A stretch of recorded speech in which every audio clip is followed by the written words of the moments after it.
Imagine a room that has suddenly gone quiet. The air feels heavier than it should. Someone has just crossed a line. Maybe it was a sharp comment about your competence in front of colleagues.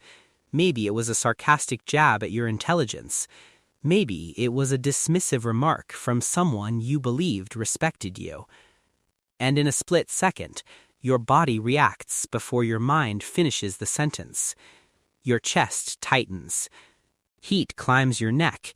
Your heart speeds up, like an old alarm has been triggered.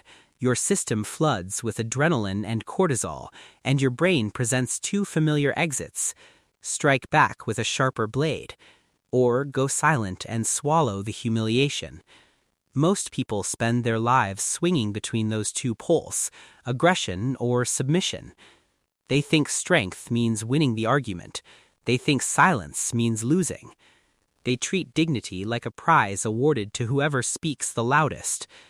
Today, we'll walk you through 5 powerful shifts to stay calm and in control, even when someone disrespects you. Being disrespected is not a defeat. It is a test of sovereignty. It is the moment you decide who owns your peace of mind. Because consider this, if a single sentence from a stranger, an acquaintance, or even a friend can ruin your entire day, then you are not steering your life. You are being steered. And the other person has found the lever. When you react instantly to an insult, you hand away something valuable, not your pride, your autonomy. You tell them, without words, that their opinion has more authority than your own knowledge of yourself. Not because you were insulted, but because you were moved. You allowed an outside force to control your internal weather. Real power does not lunge. It does not scramble to defend its borders like a frightened animal. Real power is the ability to remain steady while the storm looks for something to knock loose. Think of the difference between a small pebble in surf and a cliffside. The wave tosses the pebble wherever it wants. The wave crashes into the cliff and changes nothing. The water recedes. The cliff remains. In the economy of human interaction, your attention is currency. Your emotional energy is currency. You have only so much of it in a day. Spending that currency on someone who treats you poorly is a terrible investment. It is a quiet declaration that their chaos deserves your peace. The great teachers of self-mastery pointed to a truth that unsettles arrogant people. No one can injure your inner world without your permission. You are not disturbed by events alone. You are disturbed by the meaning you assign to them. To a disciplined mind, an insult is sound leaving a mouth, air vibrating. It cannot enter your character unless you open the gate and invite it in.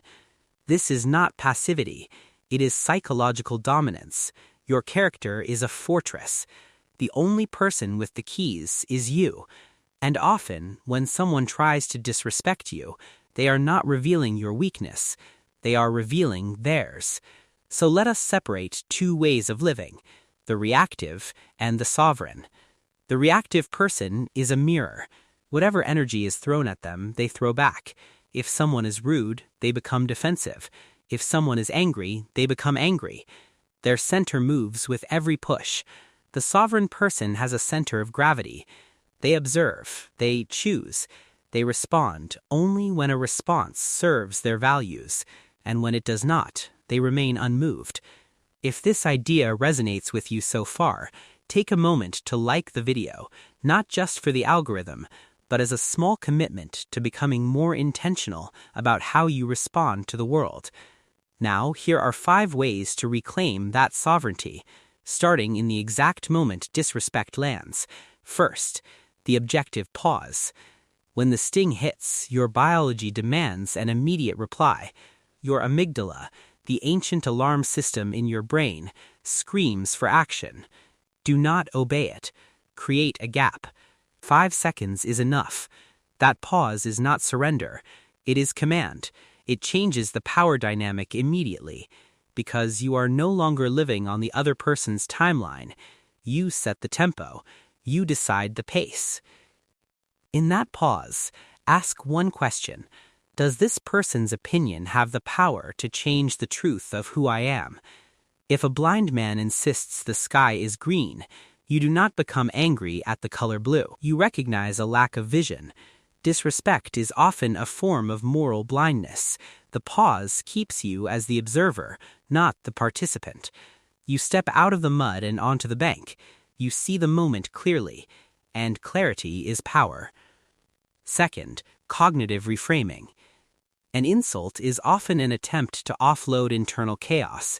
The other person tries to make you the container for their frustration, insecurity, or envy. Do not hold what is not yours. Strip away the emotional packaging and look only at the facts. If someone calls you a failure, ask, is there any truth here? If there is, you just received data, not a verdict, but information. If there is no truth, then it is noise, and noise does not define you. Think of an insult like a sudden rainstorm.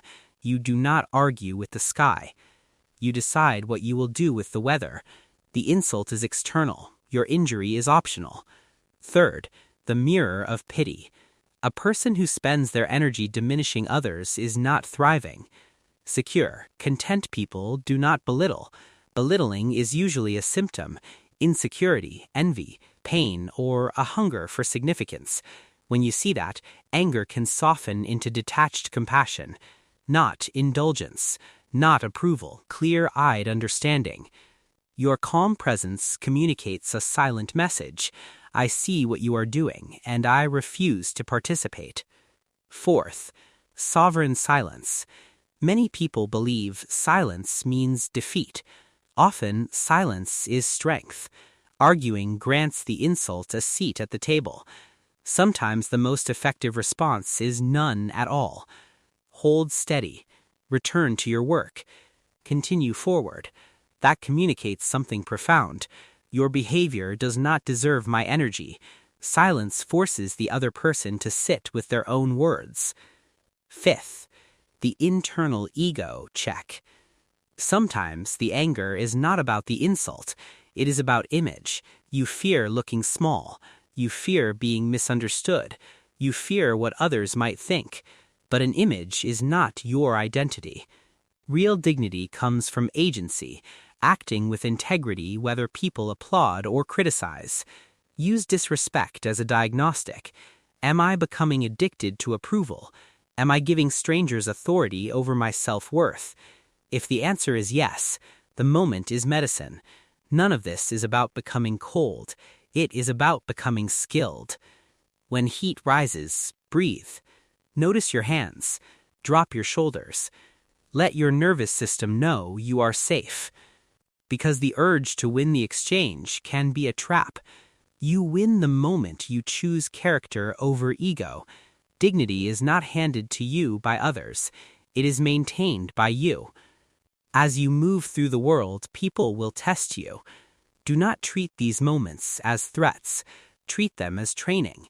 Each insult is a weight in the gym of the self. Each moment of disrespect is a chance to prove, quietly, that you are in command. You always have a choice. You can react and lose peace over opinions that never knew your full story. Or you can stand steady, like a mountain watching clouds pass. If this message gave you clarity or strength, subscribe so you don't miss future explorations on self-mastery, and share your thoughts in the comments. How do you usually respond when someone disrespects you? The world will try to tell you who you are through praise and criticism. Your task is to stay quiet enough to hear the truth that comes from within. You are the sovereign of your mind. Act like it.